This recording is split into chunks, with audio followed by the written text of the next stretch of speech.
Hello, my name is Dr. Mroueh. I'm a fertility specialist at Boston IVF in Rochester, New York, and Syracuse, New York. I've been a fertility specialist for more than 30 years now. And today our topic is about starting fertility treatment. People always ask us, when do I start fertility treatment? How do I prepare to start fertility treatment? And the idea, honestly, is that if you feel that there is a problem, if you are older than 35 years and you've been trying for 6 months and you have not conceived, if you are younger than 35 and you've been trying for a year and you haven't been able to conceive, it's really time to start fertility treatment. Now, what can you do to optimize, the chances of being successful? The first one is being healthy. What does being healthy mean? If you have a medical condition, high blood pressure, diabetes, any medical condition, you want to make sure that it's really well controlled. It will help a lot. It will be a good idea to be taking a multiple vitamin, especially folic acid, that is needed to prevent abnormalities of a future baby. Also, we get a lot of questions about what's the ideal weight. And one thing I always warn my patient is that we don't really want to waste too much time trying to lose too much weight. Losing weight is not easy, it's frustrating, etc. And I know a lot of people who say, I want to get into an optimal weight before I get started with my treatment. The problem, though, is time is always of the essence with fertility. And for this reason, it's good to consult with the fertility specialist ahead of time rather than getting frustrated, wasting month after month after month trying to lose weight. Other than that, really, as I said, the sooner you discuss with a fertility doctor, the better. Time is important. You have a specific number of eggs. As you get older, the number of eggs, the quality of eggs is going to decrease. The sooner you start fertility treatment, the better it is. I know that some doctors, will tell their patient, oh, keep trying, you're fine. And again, the magic numbers are, if you are trying for 1 year and you're younger than 35 years, it's time to start fertility treatment. If you're older than 35 years and you've been trying for 6 months, it's time to get started. I'll be happy now to answer your questions. And, the first question is, how long between the initial visit for egg freezing, lab work, and then hearing an assessment of the results? Usually it takes, depending on the testing that has been done, the most important test is to find out what your ovarian reserve is. In other words, how many eggs you have left. So that usually takes a week to get that result back. Sometimes, though, we do a lot of genetic testing, and those might take 2 to 3 weeks. So I guess a good number is approximately 2 to 3 weeks from doing the testing till you get the result, and then discuss what's going to be the best treatment, what's going to be the best protocol for you if you decide to do egg freezing. The next question is, what can I do to prepare for starting fertility treatment? What are the best tips? Honestly, take a multiple vitamin. Folic acid is usually adequate, but it doesn't hurt to take a prenatal vitamin or a multiple vitamin specifically, specifically for women. Other than that, as I said before, try to be in good health. There's really no special diet that you have to follow. If you feel you are overweight, try to lose some weight. But as I said before, don't try to wait too long, delaying treatment in order to lose plenty of weight, because again, time is of the essence. Other than that, there is really nothing specific that you need to do to prepare for starting fertility treatment. If you have any testing done through your regular gynecologist or your primary doctor, make sure you have all those results available to us. So when you meet with your fertility doctor, you have all those results and we don't need to repeat them. The next question is, does part of the fertility workup tell you how many eggs and the quality you have before retrieval? We have tests that basically measure your ovarian reserve. We have a test called AMH or anti-Mullerian hormone. We can do what we call FSH and estradiol level on day 3 of your cycle. We can do an ultrasound to look at your ovaries to see what your antral follicle count is. In other words, look to see how many little eggs on your ovaries, which will give us a good idea about how many eggs you have. Now, ideally, number and quality go together. We worry if a person does not have enough eggs that the quality is compromised. Having said that, though, the most important factor about egg quality is going to be the age of the patient, the age of the woman. You know, a 42-year-old that has plenty of eggs really does not reflect the quality of those eggs, you know, because we know as a woman gets older, the quality is going to decrease. And the woman who's maybe 28 who doesn't have many eggs, we still expect that some of those eggs are going to be really good quality. So again, we can tell, you know, how many eggs you have. We can guess the quality of the eggs before retrieval based on those tests of ovarian reserve, taken into account your age. Do you mind talking a little bit about the different types of fertility medication that are used before considering IUI or IVF? So in fertility, really, we don't have that many medications, and it really depends on your condition.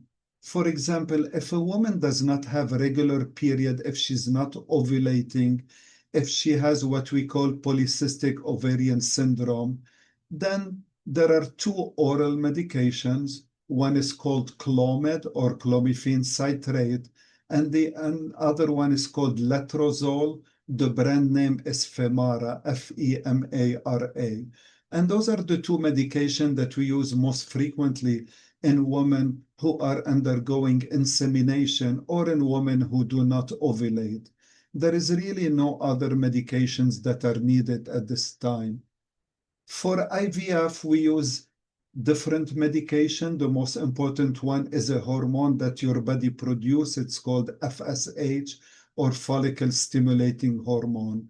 But there is really nothing that you need to use before considering IUI or IVF except for vitamins. And again, if you do not ovulate, you don't have to do IUI. We can just give you Clomid or letrozole to make you produce an egg for a few months. And if you're not pregnant by then it's time to move on to IUI or IVF, depending on your condition. How long does it take from the initial consultation to starting treatment? As I said before, the consultation, you know, we're going to order some tests to get the results of the test 2 to 3 weeks. Once we have the results, you know, we meet again, we discuss the result of the test, the best treatment depending on your condition. Do we need to do IUI? Do we need to do IVF? Do you need to freeze your eggs? We will discuss on that, and then we can put a treatment plan and then get started, you know, a few days later, a few weeks later with the treatment. What are your thoughts on genetic testing? I think, you know, in this age, you know, in 2025, genetic testing is extremely important.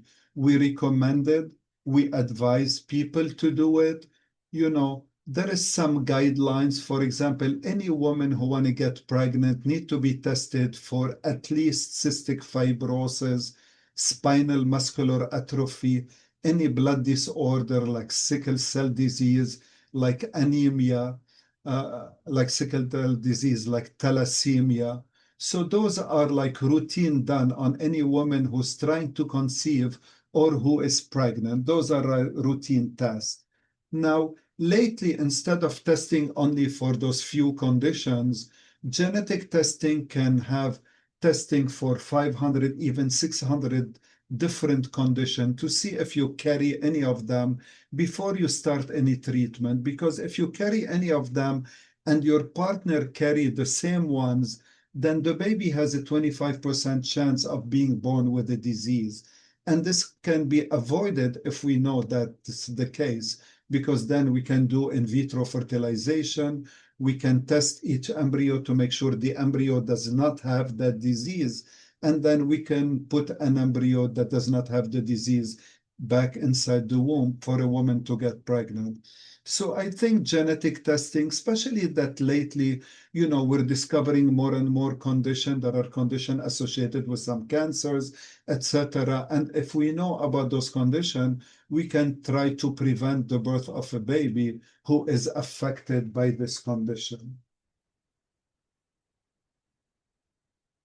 So that's about genetic testing. Now, if you're asking about genetic testing of the embryo, now, as you know, we can do a biopsy of the embryo. In other words, once the embryo reaches a stage that we call the blastocyst, once the embryo look good to freeze, we can take some cells from the embryo, send them to the lab, and the lab will let me know, this is a baby, this is a healthy boy, this is a healthy girl, this is a boy, but he has Down syndrome, this is a boy that has extra chromosome, etc. And if we're looking for a specific disease that you carry, that your partner carry, or that both carry, we can look specifically for that disease, again, to try to prevent the birth of a child who is diseased. So genetic testing is a good idea to do. Again, depending what exactly we're looking for. So it's a good idea to do it. Having said that, if I have a patient who's really, really young, a woman who's really, really young, I don't think we really need to test the embryos to see if they carry any disease, any chromosomal abnormalities, because those should not be that common in this age group. Unless somebody want a bank embryo, somebody may come and say, hey, I'm 30 now, I'm not planning on having kids until I'm 37. I would like to bank some embryos. Then it's a really good idea to test those embryos. So at least you know that the embryos that are stored are normal, genetically normal embryos, rather than to rely on some embryos that may not be normal for the future. Next question, does Boston IVF have an in-person office in Rochester? Yes, we do. It is located on the campus of Unity Hospital in Greece in Rochester. And, there is a provider, myself, we have a nurse practitioner, and soon we're going to have another doctor too available at this location. The next question, I am 42-year-old and just had a failed IVF surgery because of fibroids, and blood vessel was wrapped around my ovaries. I only had 3 follicles and we did IUI. I did not get pregnant. Should I remove my fibroids first? Should I try Ozempic to lose weight? As I said before, it's important to be healthy. Losing weight is not a bad idea, but it might delay treatment, especially if people are on Ozempic and they're having IVF. We need to stop Ozempic 2 weeks before we start the IVF cycle. And as of now, it's recommended to stop those medication that help lose weight, Ozempic, Mounjaro, Wegovy, Zepbound, 2 months before we put the embryo back in. So you really have to balance, how much do I want to delay getting pregnant, especially when you're 42 and time is of the essence, versus trying to lose weight. Should you remove your fibroids first? If you're undergoing in vitro fertilization, then probably it's better to get the eggs out sooner rather than later. And then you will decide before putting the embryo back in if removing of the fibroids is necessary or not. For example, if removing the eggs is very difficult because of the presence of the fibroids, then you have no choice. You need to remove the fibroids before undergoing IVF. But if the fibroids are not in the way, at age 42, I would recommend removing the eggs first, making the embryos first, and then you can remove your fibroids later before putting an embryo back in. I hope that answers your question. The next question is, when doing IVF, which is better, transferring frozen embryos or fresh embryo transfer? My partner has low sperm count, but the average motility, and I have low average AMH at 1.5. I'm 29-year-old. So back in the days, like 15 years ago, fresh transfer was better than frozen. Now they're the same, and sometimes frozen is better, depending when you undergo in vitro fertilization, how high your estrogen level was. If your estrogen level is very high, frozen is always better. Now, if you only produce 2 or 3 eggs and you want to proceed faster, then you can transfer a fresh embryo.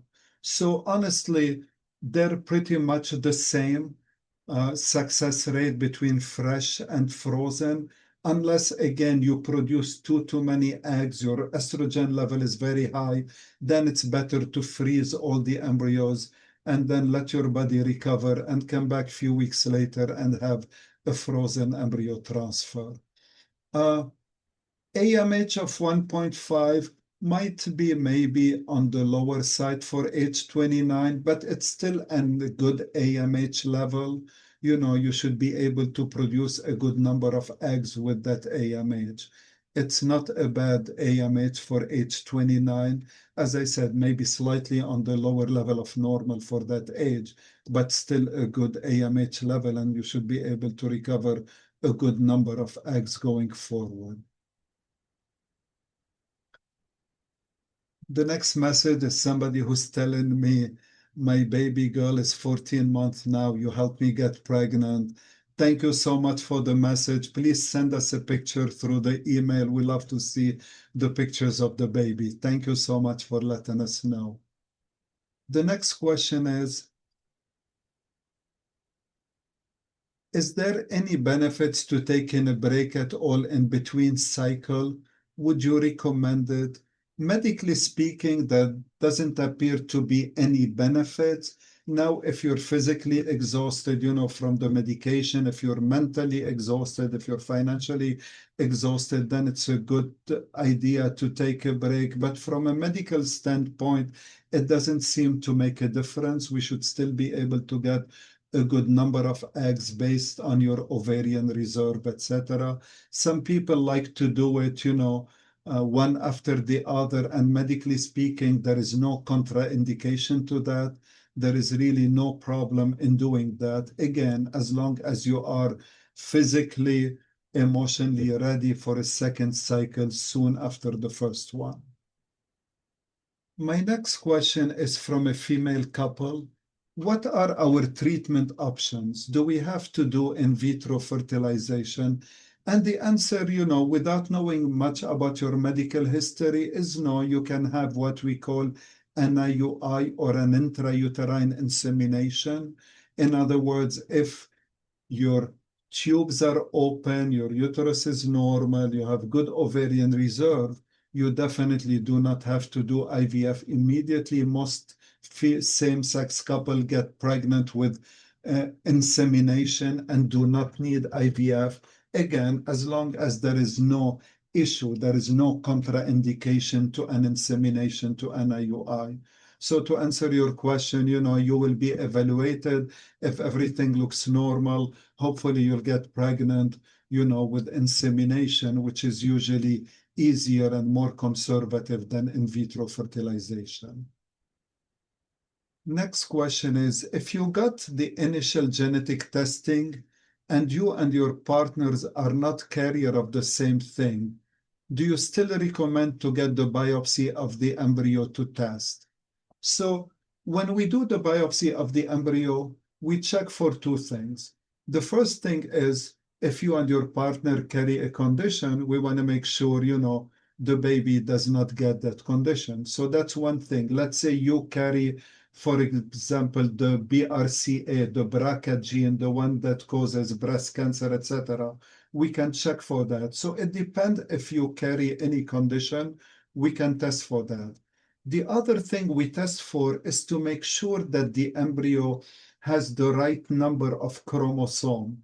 We call it a euploid embryo. The embryo does not have Down syndrome. The embryo does not have extra chromosome that are not compatible with life, that are not going to implant or that going to end up in a miscarriage. So if both of you do not carry a disease, yes, it might be still good to test the embryo to make sure they are chromosomally normal, that there is no extra chromosome or less chromosome that's going to lead to a miscarriage in the future.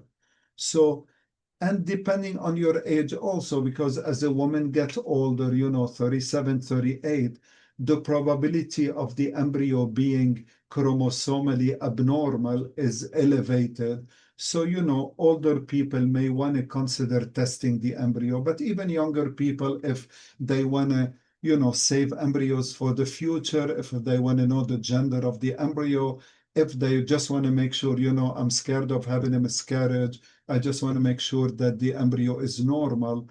Testing the embryo is going to decrease that possibility and increase the chances of getting pregnant. Next question.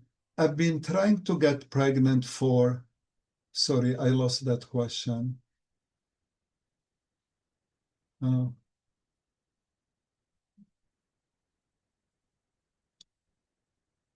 I've been trying to get pregnant for almost a year after a miscarriage. My doctor wants me to refer to your clinic. What will be my first visit look like? The first visit, honestly, is going to be to get a good history, from you, specifically, the pregnancies that you had before, the type of delivery or miscarriage that you had, get a good menstrual history. When did you have your first period? How frequently do you see your period? How many days you bleed? How painful or not is your period? Do you have any GYN issue, any history of sexually transmitted infection, any prior surgery, cyst, fibroids, any medical surgery, any general surgery that you have in the past, any family history of any condition, what you do you smoke, do you not smoke, do you use any drugs, do you vape, how much alcohol do you drink, how much coffee do you drink, what's your occupation, and same about your partner. So this is kind of mostly of the first visit. And then we're going to decide based on the history you're going to give us what testing we need to do, what specific tests apply to your condition. And then those tests are going to be ordered. And then a few weeks later, we're going to meet again to review the results and decide what's our next step going forward.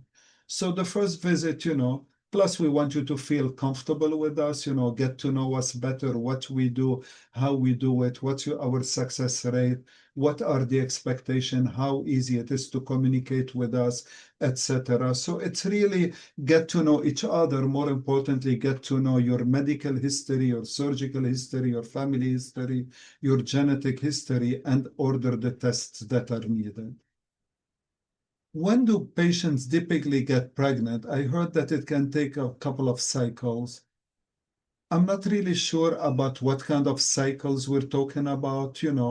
It's going to depend on everybody's specific medical condition, how long they've been trying, did they get pregnant before or not, what's their ovarian reserve. There is so much information that we need, so I cannot honestly answer this question at this time.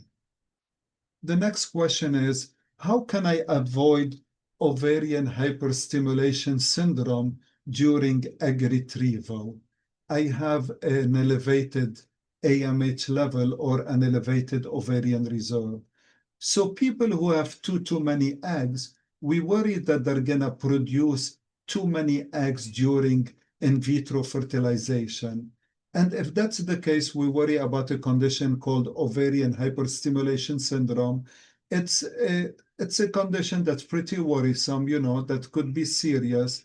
And right now we have a lot of tools to avoid that from happening. We can use a specific protocol called the antagonist protocol to try to avoid that. We can adjust the dosage of medication we give you to try to avoid you producing too many eggs. if you produce too many eggs, we can give you a trigger shot that's gonna minimize significantly the chances of getting this problem. And finally, at the end, when we suck the eggs, we can give you some medication to try to prevent that condition. Also, by freezing the embryo and avoiding you getting pregnant that specific month is gonna maybe not prevent the condition, but at least if it happens, it will be of very short duration. So there is now a lot of, weapons that you have to try to prevent that condition. And even though we cannot prevent it 100%, I think we can prevent it at least 99%. And if anything, we can make the duration very, very short if it does happen. What is the ideal AMH level, and when in your cycle should you have it checked? The beautiful thing about the AMH level is that you can do it anytime. You can do it day 1, day 2, day 20, day 15, any time of the cycle. It doesn't really matter. And that's one of the beauty of this test, is that it doesn't have day 2 or day 3 of your cycle. You can do it anytime, any day, morning, evening, doesn't really matter. And the ideal AMH level, when it's too high, we worry about polycystic ovarian syndrome. When it's very low, let's say less than 0.5, less than 0.3, we worry that you do not have enough eggs. So depending on your age, I would say anything more than 1 will make me happy. 2, 3 will make me very, very happy as an AMH level. My AMH is 1.6 at 29 years old. What does it mean? Honestly, it doesn't mean too much at this point. You have eggs, it's not a bad AMH at all. I guess it's pretty much expected in this age group to be more than 1. I think 1.6, you have a good number of eggs. You're 29. We expect the quality of the eggs to be good. I wouldn't be worried at all about this result. I think I'm pretty happy with 1.6 at age 29. How many cycles of insemination IUI would you say to try before you go to IVF? If there are no major issues, just unexplained infertility. It really depends on your age. As we said before, time is of the essence.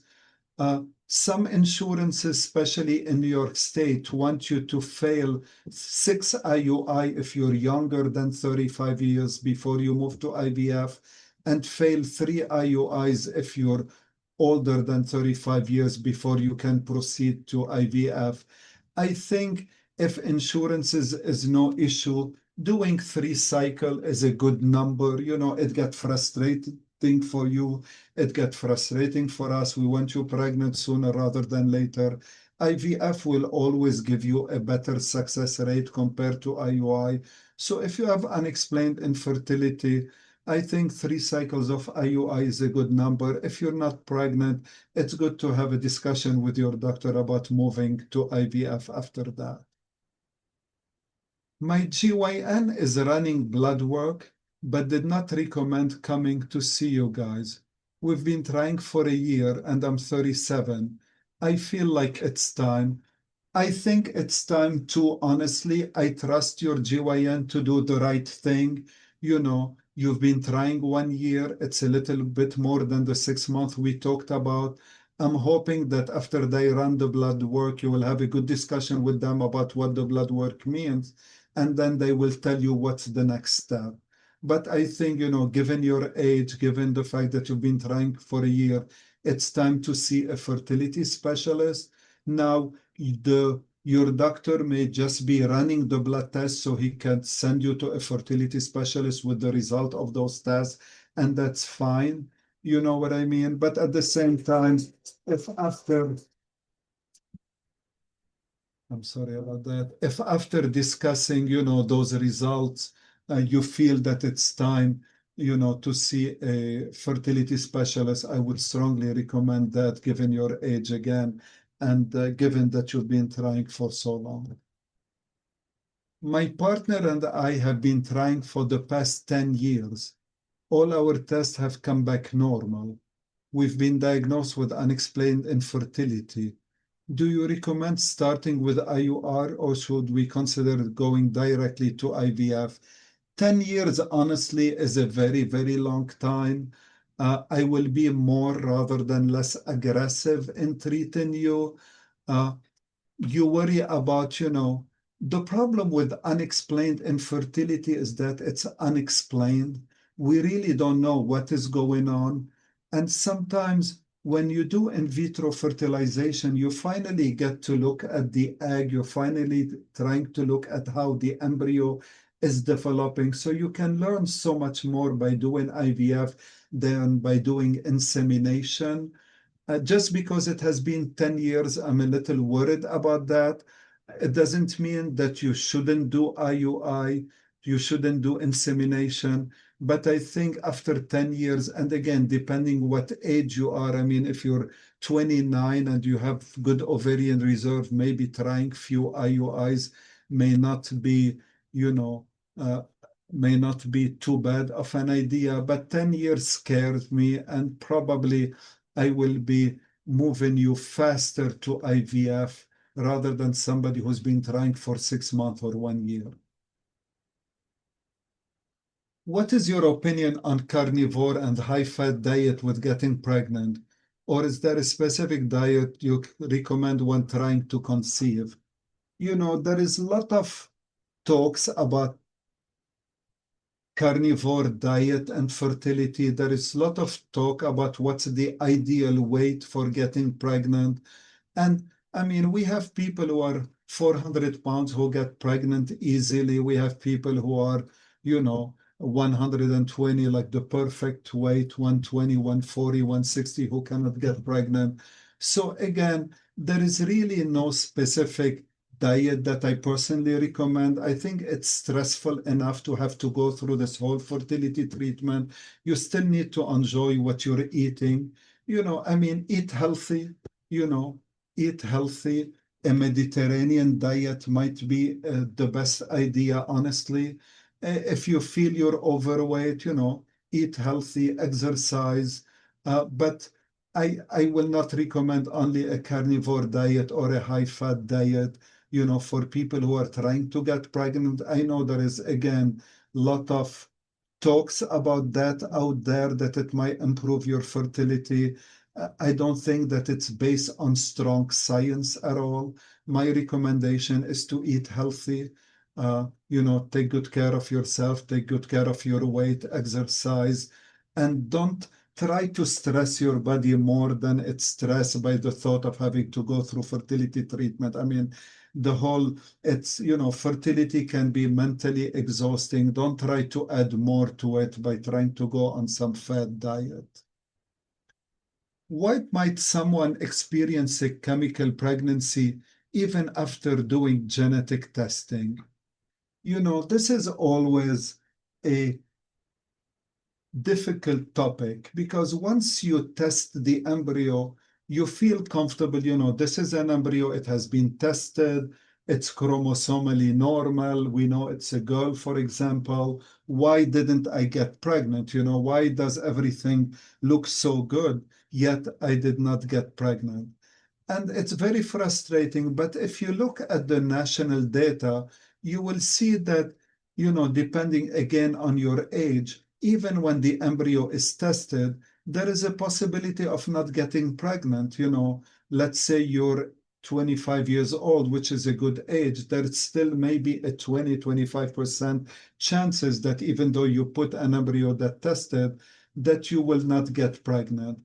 And there is a lot of concern about that. One concern is implantation. Is there a problem with your uterus?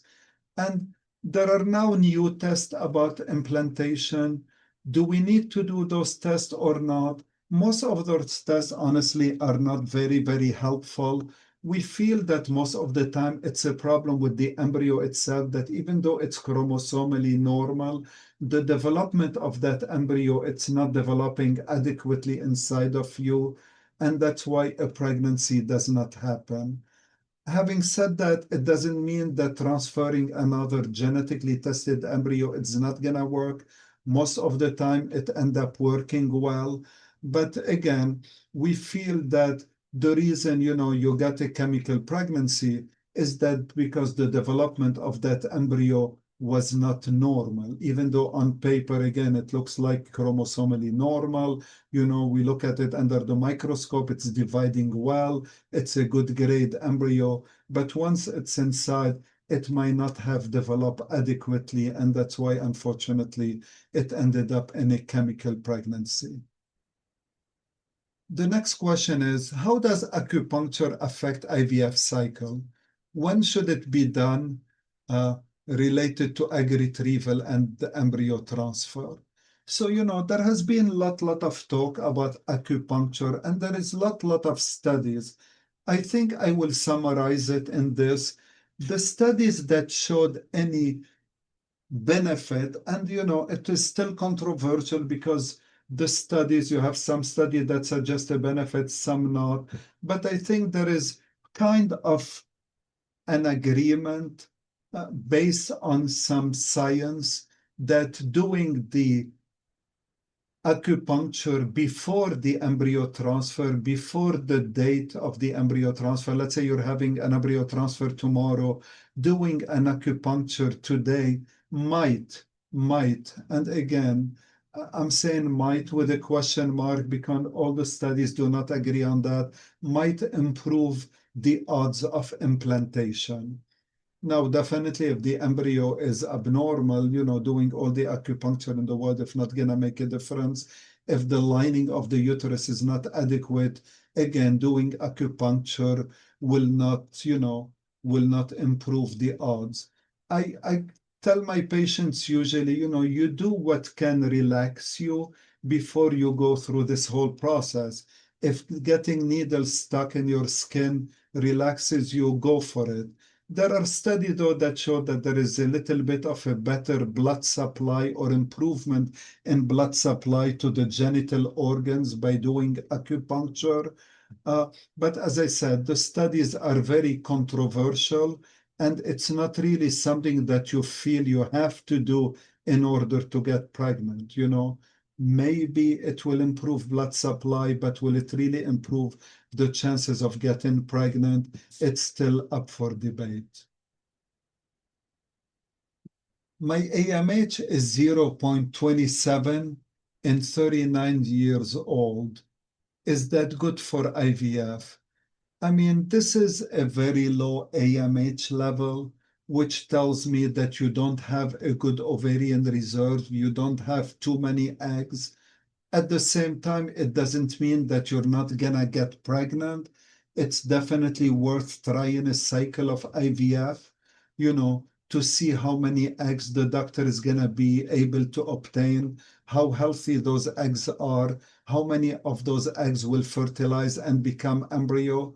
But unfortunately, it's not a good AMH. But again, it doesn't mean you're not gonna get pregnant. All we need at the end of the day is one good egg that's going to develop in a good embryo. I wouldn't wait to, to seek treatment. And at the same time, I will keep in mind, that the odds are not very, very high, but there is still definitely a chance of this working for you. About how long can someone expect an IVF cycle to take from start to finish? So usually we start medication, to stimulate your ovaries to produce more eggs. The average length that people take those medication is around 10 days. It could be 9, it could be 11 or 12, rarely more than that. So assuming 10 days of medications, and then 2 days later you have the eggs taken out, and you're basically done. Now if you're having a fresh transfer, then 5 days later, after taking the eggs, 3 days later or 5 days later, the doctor is gonna put the embryo back inside. So now we're talking 17 days from start to finish on average. If the embryos are frozen to be placed in the future, then it's really an average of 12 days, 10 days of medication, 2 days later, take the eggs out, and you're basically done. What advice would you give someone who has been trying to conceive for a year with regular periods and ovulation, going to fertility clinic next month? I think honestly, it's time you see a fertility doctor. You want to make sure what's going on. So far, at least we know you're ovulating. We want to make sure the sperm is okay. We want to make sure your uterus is normal, your tubes are open, so we can find out if there is a reason why you haven't been able to get pregnant, even though you've been trying for a whole year, or it is unexplained infertility. And if that's the case, then treatment is warranted. If there is a reason or not, it's time to get treated to help you get pregnant. Scared of fertility clinic. What tests would they run in my case? How can they find out why I'm not getting pregnant? I'm 30. When do they do letrozole or Clomid cycle for IUI? Honestly, you don't need to be scared. I know it's stressful. You need to find out. I hope they're not going to find out something. But honestly, as long as you have eggs, as long as your partner have some sperm, you know, you should be able to get pregnant. There are treatments available out there, and honestly, you don't need to be scared. Uh, how we're gonna find out why you're not getting pregnant? I'm gonna run tests, checking how many eggs you have left, making sure you're ovulating adequately, seeing if your partner has adequate sperm, making sure your tubes are open, your uterus is normal. And once we have the result of those tests, if there's a problem, we're gonna address it. And if there is no problem, then you have unexplained infertility, and then we will decide what's the best treatment: letrozole with insemination, Clomid with insemination, in vitro fertilization. Refer your partner to see a urologist if there's a sperm issue, to see if we can improve on the sperm, etc. So I honestly don't think you need to be scared, but it's time, if you've been trying for 1 year, to see a fertility specialist. The sooner you get pregnant, the better. What supplements do you recommend? Again, there is a lot of, supplements out there. The basics are really to take folic acid to prevent the birth of a child who has a neurological issue, a neural tube defect, etc. Most of the food we eat now is fortified with folic acid. The bread that we buy is fortified with folic acid. But you can just take a prenatal vitamin. It will provide you with everything that you will need in trying to get pregnant. Now, there are recommendations about using CoQ10 and using DHA to try to improve egg quality. Uh, Again, very controversial. We recommend sometimes people take it. Some people get upset if we don't recommend them to take DHA or to take CoQ10. They don't hurt.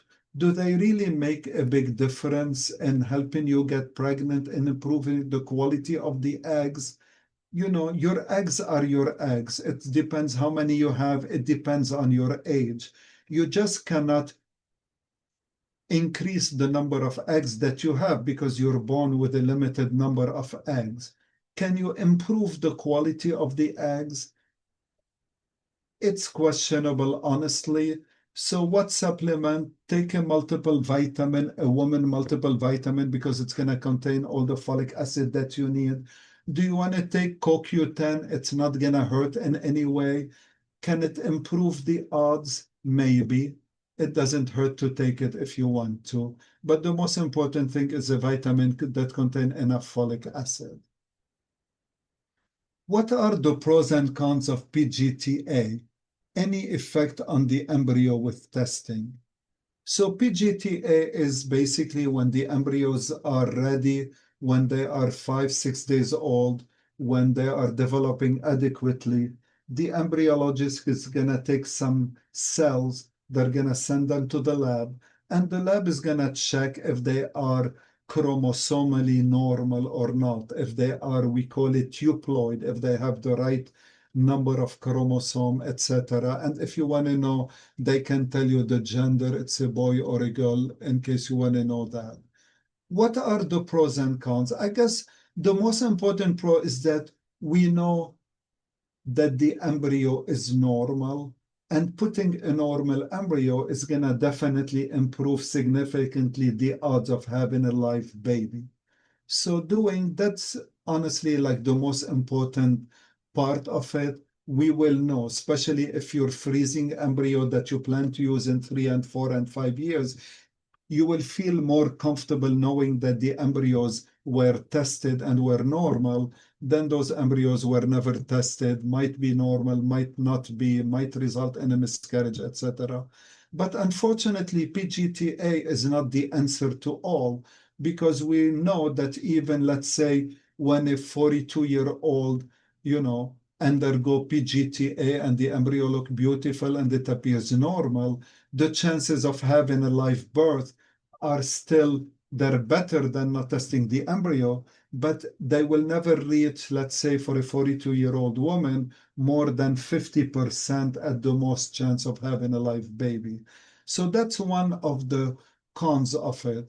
Now, could doing the biopsy damage the embryo? It is theoretically possible, you know. It rarely happens. The embryologists know what they're doing, they're trained to do that. So the cons of it, honestly, is that you do it and you don't get pregnant and you get more frustrated. But I tested my embryo, it's normal. Why didn't why didn't I get pregnant? So there is some frustration associated with it. Usually we push for it, or we recommend it mostly for women that are older. If you're 40, it's a good idea because there is an increased number of aneuploid, of abnormal embryos. So it's good to know, because you don't want to have an embryo transfer done just to find out later, that the embryo was abnormal. So that will save you going through that grief of having a miscarriage or having to end the pregnancy because the pregnancy, let's say, has Down syndrome, etc. Now, if a woman is younger, let's say she's 25 years old, and she asks me, should I do it or not? If she has a clean history, if she didn't have 2 or 3 miscarriages before, probably there is really no need to do it, because most embryos should be normal in this age group. Yes, some of them are going to be abnormal, but we're still counting that the majority should be normal.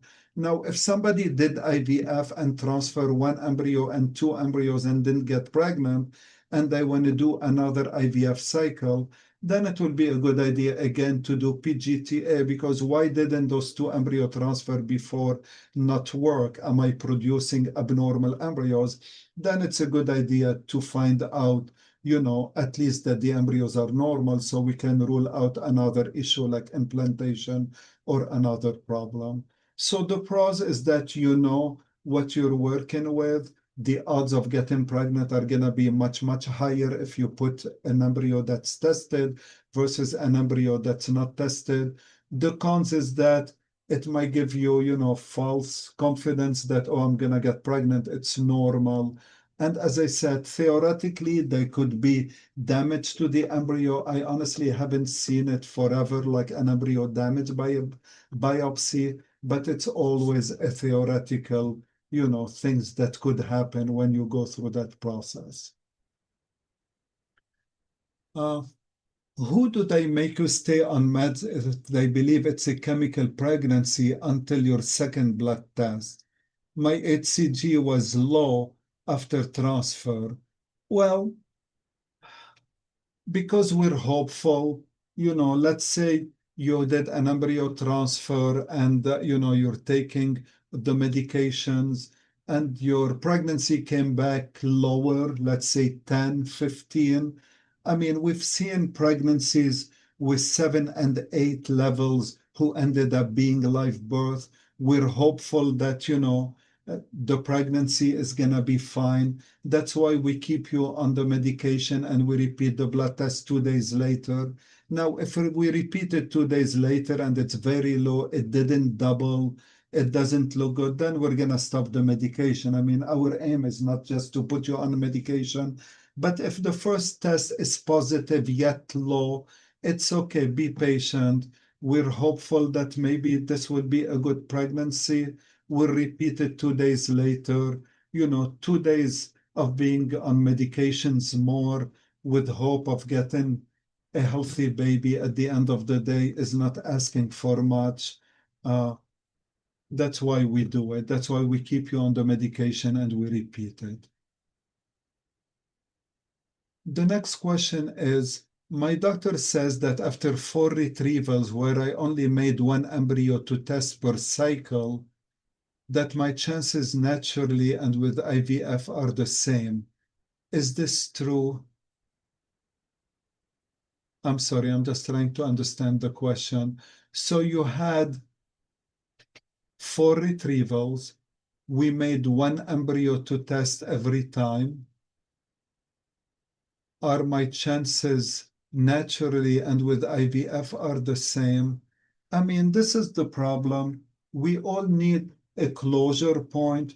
You can't keep putting your body, yourself, through this emotional, physical roller coaster of going through medication, egg retrieval, etc.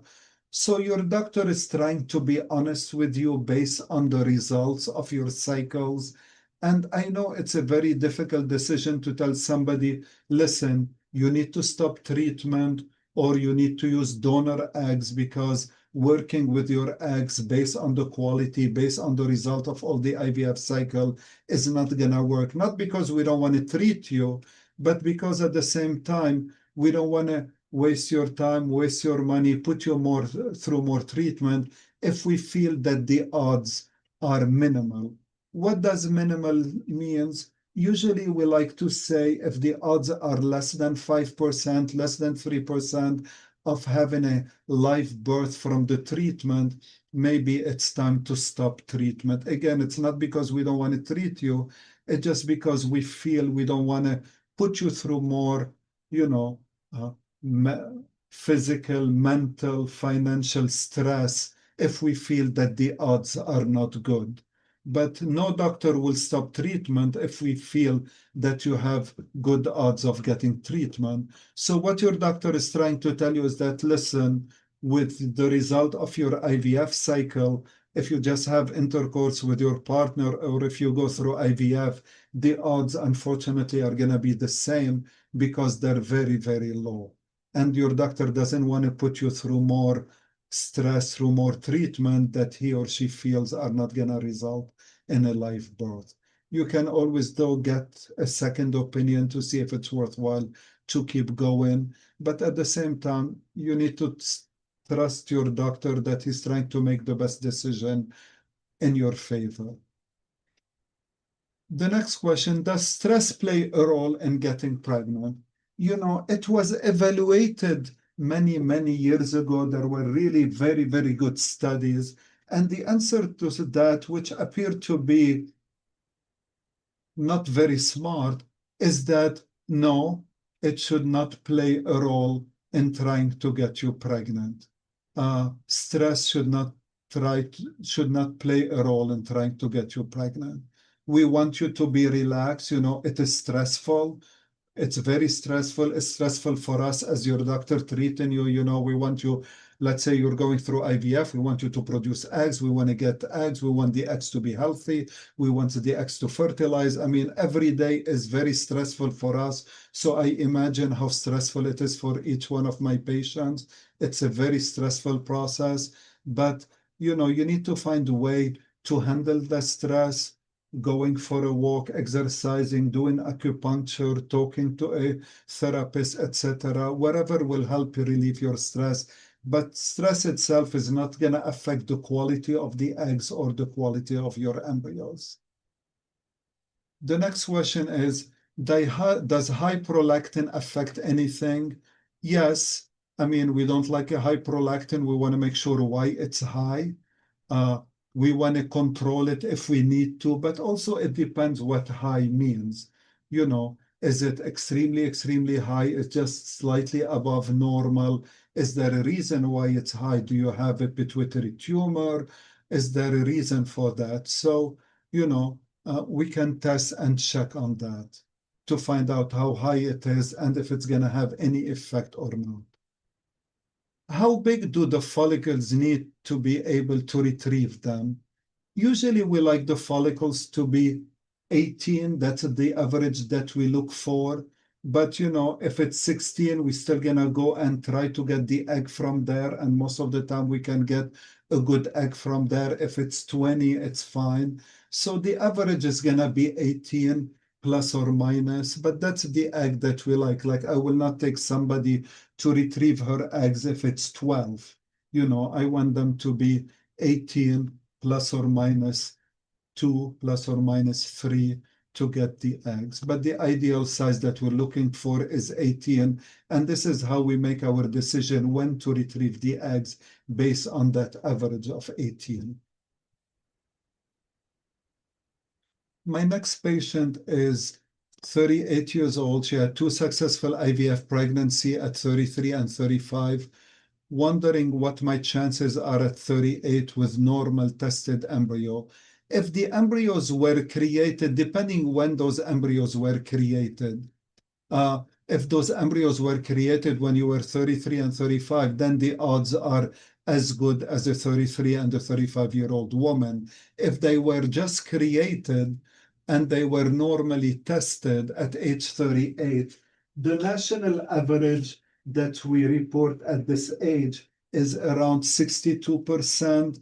Boston IVF has a better result than the national average. So I would say probably 75% appear to be a good number at age 38 if they are tested to have a live birth.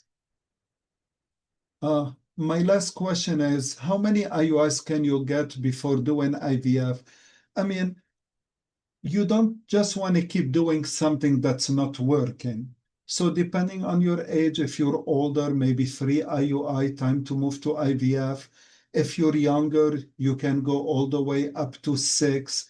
But again, it depends on your condition, why you're not getting pregnant, why the IUI is not working.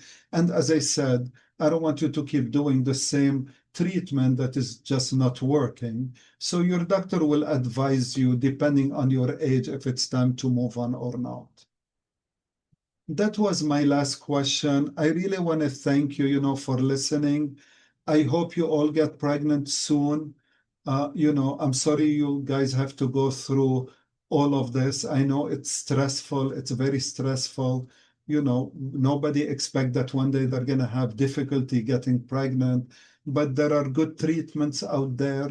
The majority of women are going to get pregnant with treatment, and I wish you the best. Again, thank you so much for listening to this Zoom call.